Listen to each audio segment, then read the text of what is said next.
लग्नानंतर होईलच प्रेम या मालिकेच्या आजच्या एपिसोडमध्ये आपण पाहत असतो की इकडे नंदिनी फार चिडलेली असते. आर्याचा हात रागातच पकडलेला असतो आणि तिला अक्षरशः ओढतच ती इकडे हॉलमध्ये घेऊन येत असते. इकडनं आर्या चिडलेली असते. आर्या म्हणत असते, नंदिनी तुझं काय चाललंय, तुला कळतंय का मी प्रेग्नेंट आहे. असं म्हटल्याबरोबर आता नंदिनी ते शांत होते. आता इथे आर्याने झटका दिल्यामुळे तिचा जो काही हातात मोबाईल होता तो पटकन खाली पडलेला असतो. आता तो गेलेला असतो, तो म्हणजे खुर्चीखाली, सोप्याखाली. आता जीवा म्हणत असतो तुम्ही दोघीही शांत व्हा, असं म्हणून तो मोबाईल आणायला जातो. जेव्हा तो मोबाईल घेतो तेव्हा मात्र त्या वस्तूकडे लक्ष जातं. आता ती वस्तू असते ती म्हणजे रम्याचं पैंजण. आता जीवा हातात पकडतो आणि इकडे समोर येतो आणि म्हणत असतो, हे पैंजण इथं काय करतंय. असं म्हटल्याबरोबर नंदिनी म्हणत असते, म्हणजे जीवा काय म्हणताय तुम्ही, हे पैंजण कोणाचे तुम्हाला माहिती आहे का. जीवा म्हणत असतो, हो मला चांगलंच माहीत आहे हे पैंजण कुणाचं आहे. असं म्हटल्याबरोबर हे आर्याला तर धक्काच बसतो. इकडनं नंदिनी म्हणत असते, जीवा तुम्हाला खरंच माहिती आहे हे पैंजण कुणाचे. त्यावर जीवा म्हणत असतो, हो हे रम्याचं पैंजण आहे. आता रम्याचं नाव घेतल्यानंतर हे आर्याला तर शॉकच बसतो. आर्या म्हणत असते, काय तुला खात्री आहे जन्मजय. जीवा म्हणत असतो, हो मला खात्री आहे, कारण तिच्या 25व्या वाढदिवसादिवशी दादाने हे तिला गिफ्ट दिलं होतं आणि मी तिथेच होतो, मी चांगलंच ओळखतो ह्या पैंजणाला. असं म्हटल्याबरोबर हे आर्याला तर शॉकच बसतो. आर्या म्हणत असते, बाप रे, म्हणजे काल रात्री आलेली मुलगी ती रम्या होती. असं म्हणून तिने तोंडाला हात लावलेला असतो. इकडे नंदिनी म्हणत असते, काय म्हटलीस तू, ती रम्या इथे आली होती, काय बोलली तुझ्याशी, आणि तुझा घरचा ॲड्रेस तिला कसा मिळाला. असं नंदिनी विचारत असते. मात्र आर्या फार रडत असते. तिला काय करावं आणि काय नको असं झालेलं असतं. आता नंदिनी तिला शांत करते, धीर देण्याचा प्रयत्न करत असते.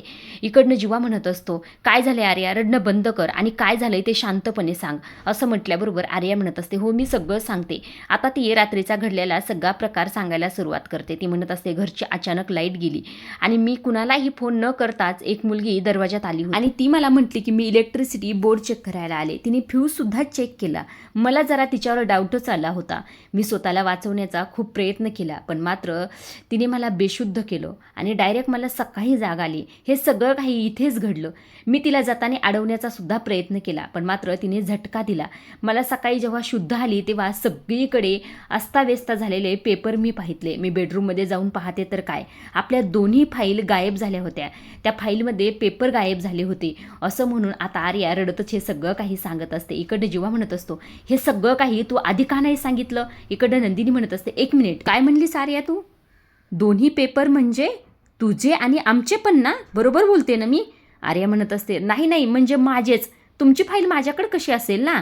असं म्हटल्याबरोबर इकडे जीवाचा पारा चढलेला असतो. जीवा तिच्यावर फार ओरडतो. जीवा म्हणत असतो, लाज वाटली पाहिजे तुला, तू आमचे पेपर चोरलेस, आमचं बाळ एका चोरट्या बाईच्या पोटात वाढतं, या सर्व गोष्टीची खरंच मला लाज वाटते. तुला हे सगळं काही करून काय सिद्ध करायचं होतं, तुला आमचं बाळ द्यायचंच नाही का, असाच विचार होता का तुझा.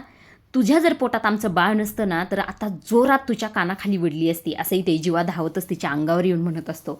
नंदिनी म्हणत असते, जीवा हा शांत व्हा, काय चाललंय तुमचं, आपलं बाळ आहे तिच्या पोटात, त्याला त्रास होईल. इकडं जीवा मात्र अजिबातच शांत होत नसतं. जीवा म्हणत असतो, हिचा चेहरासुद्धा मला बघायचा नाही आहे, आपली सरोगेट मदर आहे नाही, या गोष्टीचीच मला लाज वाटते. असं चिडतच म्हणत असतो. इकडे आर्या तर फार घाबरलेली असते. आर्या म्हणत असते, जीवा असं काही नाही आहे, माझं चुकलं, मला माफ कर ना. जीवा म्हणत असतो, किती वेळेस तुला माफ करायचं आणि किती तुला पाठीशी घालायचं, काय प्लॅन होता तुझा नेमकं, आमचं बाळ तुला द्यायचं नव्हतं का, हे पेपर चोरी करून तुला काय भेटलं, काय सिद्ध करायचं होतं. आणि एक मिनिट, त्या रम्याने हे सगळं काही केलंय का, तू सुद्धा तेवढीच त्याच्यात सामीलच. असं म्हटल्यानंतर ही आर्या म्हणत असते, नाही जन्मजय, माझा यात काही संबंध नाही आहे. असं म्हटल्याबरोबर इकडनं नंदिनी म्हणत असते, जीवा बस करा, आपण ह्या सगळ्या गोष्टीमध्ये वेळ वाया घालवतोय. अहो मला तर याची भीती आहे, त्या आर्याच्या हातात आपल्या सरोगेट मदरचे पेपर लागले, तुम्हाला कळतंय का. हे नंदिनीच्या तोंडातनं ऐकल्याबरोबर जीवा आणि आर्याला दोघांनाही धक्का बसलेला असतो. आता आर्या तर पुरती घाबरलेली असते. नंदिनी म्हणत असते, आतापर्यंत त्या रम्याने घरच्यांना सांगितलं असेल का, कळलं असेल का सगळ्यांना, काव्याला कळलं असेल का. असंही ते नंदिनी घाबरतच म्हणत असते. जीवा म्हणत असतो, एक मिनिट थांब, मी पार्थदादाला कॉल करतो. असं म्हणून त्याने पार्थला कॉल केलेला असतो. मात्र पार्थने ते कॉल उचललेला नसतो. आता तो लगेच माननीला कॉल करतो. माननीसुद्धा कॉल उचलत नसतो. आता त्यानंतर जीवा विक्रमला कॉल करायला घेतो. विक्रमला कॉल केल्यानंतर आता विक्रमने कॉल उचललेला असतो. विक्रम म्हणत असत, बोल रे जीवा, काय झालं, त्यावर जीवा म्हणत असतो, बाबा आम्ही येतोय, म्हणजे निघतोयच आम्ही, पोहोचतो लवकरच. असं म्हटल्याबरोबर विक्रम म्हणत असतात, हो हो या की लवकर. आणि तुम्ही पण आहात कुठे? असं म्हटल्याबरोबर जीवा म्हणत असतो, आम्ही आर्याच्या घरी आर्याला टिफिन घेऊन आलो होतो. त्यावर विक्रम म्हणत असतात, बरं ठीक आहे, या या, खूप जोराचा पाऊस आहे बरं का, सावकाश या. त्यावर जीवा म्हणत असतो, हो हो बाबा येतो आम्ही सावकाश, पण सगळं काही ठीक आहे ना घरी? विक्रम म्हणत असतं, काय रे असं काय विचारतोस, सगळं ठीक आहे इकडे. जीवा म्हणत असतो, नाही नाही, तुम्ही म्हटलात ना जोरात पाऊस येतोय म्हणून विचारलं, सगळे आलेत ना घरी व्यवस्थित? विक्रम म्हणत असतो, हो हो सगळे आलेत, तुम्ही या लवकर घरी, मी फर्स्ट क्लास एक आईस्क्रीम मागवतो, ते आर्याला सुद्धा घेऊन या, आपण मस्त बसून खाऊया. असं म्हटल्यानंतर आता जीवा म्हणत असतो, हो ठीक आहे चालेल, असं म्हणून फोन ठेवला जातो. इकडे नंदिनीचा जीव टांगणीला लागलेला असतो. नंदिनी पडदेशीन जीवाला विचारत असते, काय झालं जीवा, काय म्हटले बाबा, सगळं ठीक आहे ना, कळलं नाही ना त्यांना काही? जीवा म्हणत असतो, नाही कळलं त्यांना, ते म्हटले लवकर या आणि हिलासुद्धा घेऊन या, म्हणजेच आर्याला. तो आर्यावर चिडलेला असतो. इकडनं आर्या म्हणत असते, जन्मजय सॉरी, चुकलं माझं, मी कसे ते पेपर चोरले मला माहीत नाही, माझ्या मनात नेमकं काय आलं तर मला हे सुद्धा माहीत नाही. जीवा म्हणत असतो, मला तुझ्याकडनं काही ऐकायचं नाही, मला खरं तर तुझं तोंडच बघायचं नाही. असं म्हटल्यानंतर हे आर्याला धक्काच बसतो. पण मात्र इकडे नंदिनीला प्रश्न पडलेला असतो. नंदिनी म्हणत असते, जीवा मला एक गोष्ट कळत नाही, हे आर्याला जर कालच सरोगशीचे पेपर मिळालेत तर मग या आर्याने कोणालाच कसं सांगितलं नाही, ती कशाची वाट बघत असेल, असंही ते नंदिनीने म्हटल्यानंतर आता जीवा आणि इकडे आर्याला टेन्शन आलेलं असतं. त्याचवेळी इकडे रम्या आणि वसूचा सीन दाखवलेला आहे. वसू रम्याकडे आलेली असते आणि रम्याला म्हणत असते, काय गं रम्या, अजून किती वेळ थांबायचंय, कधी फोडायचा आहे तो धमाका? त्यावर रम्या म्हणत असते, फोडायचा आहे गं, मग कधी? आज. गुरुजी काय म्हटले तुला माहिती आहे ना, वादळ हे 15 ऑगस्टच्या रात्री सुरू होणार, मग त्यांचं ऐकायला नको, फक्त आता जीवा नंदिनी घरी येऊ दे, मग सुरू करूया 16 ऑगस्टचा धमाका. वसूला हसतच म्हणत असते. आता दुसऱ्या बाजूला हॉलमध्ये सगळे बसलेले असतात. शारदा आलेली असते आणि ती जाण्यासाठी निघालेली असते. विक्रम म्हणत असता, तुम्ही कशाला जाता, बघा ना बाहेर किती पाऊस येतोय. आता जीवा नंदिनी सुद्धा येतच असतील, थांबा जरा. आता ह्यांचं बोलणं सुरू असतं तेव्हा इकडनं काव्या आणि पार्थ आलेले असतात. काव्या जरा टेन्शनमध्ये असते. पार्थ म्हणत असतो, कशाला तुम्ही टेन्शन घेताय? आता हे ऐकलेलं असतं इथे सगळ्यांनीच. माननी म्हणत असते, आता काय झालं टेन्शन घ्यायला? पार्थ म्हणत असतो, दुसरं कशाचं, मेनच्या परीक्षाचं. विक्रम म्हणत असतात, काव्या कशाला टेन्शन घेते तू, तुझा अभ्यास झालाय ना सगळा, मग कशाला एवढं टेन्शन घ्यायचंय? काव्या म्हणत असते, अहो बाबा अभ्यास झालाय हो, पण मी दुसऱ्यांदा मेनची परीक्षा देते, आता काही होऊ नये म्हणजे झालं, असं देवाला हात जोडूनच म्हणत. आता काव्याचं बोलणं होतंय का नाही तितक्यातच इकडनं जीवा, नंदिनी आणि ही आर्या सुद्धा आलेले असतात. आता तिघे तर हे फुल टेन्शनमध्ये असतात. इकडनं विक्रम म्हणत असतात, ए नंदिनी बाई ये, तुझी बहीण बघ कशी परीक्षाचं टेन्शन घेऊन बसली. असं म्हटल्याबरोबर नंदिनी आता काव्याकडे येते आणि काव्याला म्हणत असतस, काय गं काव्या, तू टेन्शन घेतलंस परीक्षाचं, तू विसरलीस का की तू फायटर होतीस, फायटर आहेस आणि कायम राहशील. असं म्हटल्याबरोबर आता काव्याच्या चेहऱ्यावर हसू आलेलं असतं. नंदिनीने तिला छान समजावलेलं असतं. नंदिनी म्हणत असते, हे बघ काव्या, तू अजिबात काळजी करू नको, माझा पूर्ण विश्वास आहे की तू चांगल्या मार्काने पास होशील, माझा विश्वास आहे तुझ्यावर. असं म्हटल्याबरोबर इकडनं वसू आणि रम्याची एंट्री झालेली असते आणि आता सुरू झालेला असतोय खोट्याचा धमाका. आल्याबरोबर ही वसू म्हणत असते, पण नंदिनी तू फेल झालीस विश्वासाच्या परीक्षेत. आता वसूचं हे बोलणं ऐकल्यानंतर जीवा आणि नंदिनीच्या तर पायाखालची जमीन सरकलेली असते. त्यांना कळून चुकलेलं असतं आता सगळं संपलं. वसू तिला परत विचारत असते, काय गं नंदिनी, काय विचारते मी तुला, तू परीक्षेत फेल का पास? नंदिनी मात्र सायलेंट झालेली असते. घरच्यांना हे काही कळत नसतं. तेव्हा विक्रम म्हणत असतात, वसूताई काय चाललंय तुझं, काय विचारतेस तू हे सगळं काही? वसू म्हणत असते, सगळं कळेल, थांबा जरा. असं म्हणून नंदिनीकडे येते आणि नंदिनीला म्हणत असते, काय गं नंदिनी, काय विचारते मी, तुला सांगायचं नाही का, सांगू का मी? असं म्हटल्यानंतर नंदिनीला आणखीच धक्का बसतो. परवानगी वगैरे घेतेस का नंदिनीची तू खरं बोलण्यासाठी? अगं नंदिनी म्हणजे खरेपणाचं दुसरं नाव आहे, हो का नाही? मामा मामी, अगं बिंदास बोल गं, काळजी करू नकोस तू, खरं तर बोलायचंय ना तुला. असंही ते रम्याने म्हटल्याबरोबर वसू सांगायलाच जाते, सांगू का आता? त्यावर इकडे जीवा आणि नंदिनीला तर टेन्शन आलेलं असतं. जीवा वसवात्या आणि रम्याकडे येतो आणि म्हणत असतो, एक मिनिट शांत हो ना तुम्ही दोघी. वसवात्या आणि रम्या ऐका ना तुम्ही, तुमचा जो काही गैरसमज झालाय ना आपण शांतपणे मिटूया, आपण बोलूया ना. त्यावर ह्या दोघी एका सुरात म्हणतात, काय गैरसमज? इकडनं माननी सुद्धा म्हणत असते, हो ना, उगाच सगळ्यांना गोळा करून घरात जर तमाशा होणार असेल ना तर राहू द्याच. पार तू एक काम कर, काव्याला आतमध्ये घेऊन जा बरं, तिची परीक्षा, तिला शांत झोपू दे. असं म्हटल्याबरोबर काव्या म्हणत असते, नाही नाही आई ठीक आहे. असंही वसुआत्या काय करणार आहेत, नंदिनी ताईने काहीतरी छोटीशी चूक केली असेल, ती फक्त डोंगरा एवढी करून सांगतील. असं म्हटल्याबरोबर ह्या वसुआत्या काव्यावर चिडतच असतात. माननी म्हणत असते, तुमच्या दोघींना कळतंय का काय करताय तुम्ही? अहो ही वेळ काय काळ काय, ह्या घरात 2-2 सुनात प्रेग्नेंट, ह्या सगळ्या गोष्टीचा तुम्ही एकदा विचार तरी करा. असं म्हटल्याबरोबर इकडनं मिथून काका म्हणत असतात, वहिनी तुमचं चुकते, 2 नाही 3 जणीत, ही आर्यासुद्धा आहे. त्यावर इकडनं विक्रम म्हणत असतात, हो मिथून तुझं बरोबर आहे, या घरात 3-3 मुली प्रेग्नेंट आहेत. वसुताई तुझं जे काही असेल ना ते नंतर आम्हाला सांग, पण आता सगळ्यांना झोपू दे, उशीर झालाय फार, आणि जा बरं आपल्या आपल्या रूममध्ये जाऊन झोपा सगळे. असं म्हटल्याबरोबर ही वसू आता विक्रमला उत्तर देणारच असते. तितक्यातच नंदिनी आता वसुआत्याच्या समोर येते आणि हात जोडूनच म्हणत असते, वसुआत्या मला माफ करा, मी तुम्हाला जे काही सांगते ते शांतपणे ऐका. मला माहीत आहे की तुमचा माझ्यावर राग आहे, तुम्हाला मी आवडत नाही, हवं तर मी तुमच्या खोलीत येते, तुम्हाला जे काही बोलायचे ते मला तिथे बोला, जसं वागायचंय तसं वागा. असं हात जोडूनच म्हणत. नंदिनीला हात जोडताना पाहून घरच्यांना धक्काच बसतो. विक्रम म्हणत असत, काय चाललंय नंदिनीचं हे सगळं काही, ती वसुताई समोर हात का जोडते? नंदिनी मात्र इकडे दबक्या आवाजातच वसुताईला म्हणत असते, वसुआत्या मला माफ करा, या घरात 2-2 मुली प्रेग्नेंट आहेत.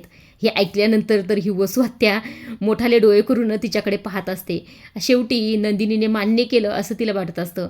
इकडनं काव्यसुद्धा हे पाहत असते. काव्य म्हणत असते, ताई तुझं काय चाललंय, तू हात का जोडतेस, काय करतेस हे, असं तिचं म्हणणं सुरूच असतं. इकडे नंदिनी मात्र एकही शब्द बोलत नसते, डोळ्यात पाणी असतं आणि फार घाबरलेले असते.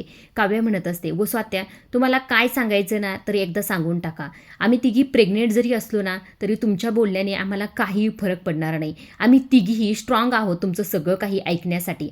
असंही ते काव्याने म्हटल्यानंतर आता ह्या रम्याचा चेहरा बघण्यासारखाच झालेला असतो. इकडनं जी काही काव्य असते ती म्हणत असते, सांगा एकदाचं काय सांगायचं तर. पारसुद्धा म्हणत असतो, हो वसुआत्या तुझं काय आहे ना एकदाचं संपोज बरं. इकडनं विक्रमसुद्धा म्हणत असतात, हो वसुताई तुझं सांग बरं, आणि काय आहे ना एकदाचं मिटून टाक बाबा, उघड डोक्याला काही ताण देऊ नको. असं म्हटल्याबरोबर ही वसू चिडतच म्हणत असते, तुम्ही जरी आज नाही म्हटलात ना तरीसुद्धा मी सगळ्यांना सांगितल्याशिवाय अजिबातच थांबणार नाही. असं म्हटल्यानंतर आता जीवा आणि नंदिनीला तर फार टेन्शन आलेलं. इकडनं वसुआत्या म्हणत असतात, ह्या काव्याला ना तोंडावर पाडायला मला फार मज्जा येते आणि आज मी ते करणारच. काय म्हणलेस ग मगाशी काव्या तू, माझं बोलणं ऐकण्यासाठी या घरात 3-3 प्रेग्नेंट बायका खंबीर आहे, स्ट्रॉंग आहेत म्हणे, पण तुझा हिशोब चुकतोय ग काव्या, या घरात 3 प्रेग्नेंट बायका नाहीत. असं म्हटल्यानंतर नंदिनीला इकडे टेन्शन आलेलं असतं. आर्याने सुद्धा डोळे बंद करून घेतलेले असतात. इकडनं वसू म्हणत असते, या घरात 3 नाही तर 2च प्रेग्नेंट बायका आहेत. हे ऐकल्यानंतर घरच्यांना सगळ्यांना शॉक बसलेला असतो. वसू म्हणत असते, विक्रम आणि माननी लक्ष देऊन ऐका बरं का, या तिघींपैकी एक जण खोटी प्रेग्नन्सी घेऊन वावरते. आता हे ऐकल्यानंतर सगळ्यांना शॉक बसलेला असतो. सगळेजण पडदिशीने उठून उभा राहतात. इकडनं आर्याने तर डोक्यालाच हात लावलेला असतो. आता काव्याला संशय आलेला असतो, तो म्हणजे आर्यावर. ती आर्याकडे पाहते आणि आर्याला म्हणत असते, काय आर्या, म्हणजे तू प्रेग्नेंट नाहीस आणि हे सगळं काही तू का बोललीस मग? असं म्हटल्याबरोबर ही आर्या काही बोलणारच तेव्हा इकडनं जी काही रम्या असते ती म्हणत असते, काय ग काव्या, तुला एवढा आत्मविश्वास आहे? हा प्रश्न तू नंदिनीला का नाही विचारला? पण तुझं बरोबर आहे ग, ही नंदिनी कधी खोटं बोलतच नाही. त्यावर इकडनं वसू म्हणत असते, अगं रम्या इथंच तर चुकतंय ना. असं म्हटल्याबरोबर इकडनं जी काही शारदा असते ती म्हणत असते, वसुताई तुम्ही आता बस करा ना, जाऊ द्या हे सगळं काही सोडा. त्यावर वसू म्हणत असते, का ग शारदा, का सोडू मी हे सगळं काही, सत्य सगळ्यासमोर यायला नको? असं म्हटल्यानंतर इकडनं वसू माननीला म्हणत असते, काय ग माननी, ही नंदिनी तुझ्या अंगणातली तूच अशी म्हणतेस ना, अगं पण ही तर निवडुंग आहे, निवडुंग. असं म्हटल्यानंतर आता सगळ्यांनाच धक्का बसतो. इकडनं विक्रम म्हणत असतात, वसुताई तुझं काय चाललंय, एकदाचं काय आहे ना तर सांगूनच टाकतोय. आता विक्रमने असं म्हटल्यानंतर जीवा, नंदिनी आणि ह्या आर्याला तर टेन्शन आलेलं असतं. आता सगळं संपलं असंच त्यांना वाटत असतं. ही वसू आता इकडे नंदिनीकडे पाहते आणि म्हणत असते, आज सांगून नाही, आज मी करूनच दाखवते. असं म्हणून तिच्या पोटावर जोरजोरात मारत असते. आता जेव्हा ती मारत असते तेव्हा मात्र घरच्यांना तर शॉक बसलेला असतो. इकडनं विक्रमसुद्धा ओरडत असतात, वसुताई तुझं काय चाललंय हे सगळं काही, काय चाललाय हा प्रकार सगळा काही. मात्र वसुआत्या काही थांबायला तयार नसते, ती जोरजोरात मारत असते. इकडे काव्याला शॉक बसलेला. आता काव्यासोबत इकडे घरच्यांना सगळ्यांना शॉक बसलेला असतो. सगळेच जण शॉकमध्ये गेलेले असतात. वसुआत्या मात्र नंदिनीच्या पोटावर जोरजोरात मारत असतात. नंदिनी त्यांचा हात पकडण्याचा प्रयत्न करत असते, मात्र ही वसुआत्या काही थांबायला तयार नसते. इकडनं जी काही काव्य असते ती आता वसुआत्यावर जोरात ओरडते. तेव्हा मात्र वसुआत्या म्हणत असतात, तू माझ्यावर अजिबातच ओरडायचं नाहीस. तू ओरडलीस ना एक वेळ तुझ्या पोटातल्या बाळाला थोडा त्रास होईल, मात्र ह्या नंदिनीच्या पोटावर मी कितीही जोरात मारलं ना तरी तिला अजिबात त्रास होणार नाही, कारण की तिचं पोट रिकामं आहे. हिच्या पोटात मुळात बाळच नाही आहे. आता जेव्हा हा शब्द सगळेजण ऐकतात तेव्हा मात्र सगळ्यांना धक्का बसलेला असतो. काव्या तर अक्षरशः चक्कर येऊन पडायला लागलेली असते. इकडनं रम्या आणि वसुनी त्यांचा डाव साधलेला असतो. आता पुढे नेमकं काय होईल हे पाहण्यासारखंच आहे.